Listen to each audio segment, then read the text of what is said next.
Bekas Perdana Menteri kelima Malaysia Abdullah Ahmad Badawi meninggal dunia pada usia 85 tahun.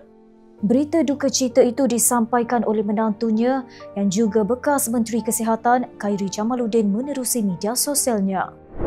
Khairy memaklumkan arwah menghembuskan nafas terakhirnya di Institut Jantung Negara pada pukul 7.10 malam. Kesihatannya semakin merosot sejak beberapa tahun lalu selepas disahkan menghidap demensia dan tidak lagi dapat mengingati nama isteri dan ahli keluarganya.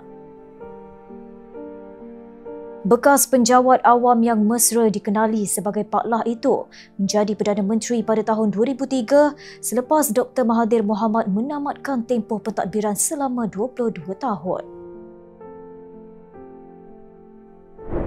Haili Izzati, FMT.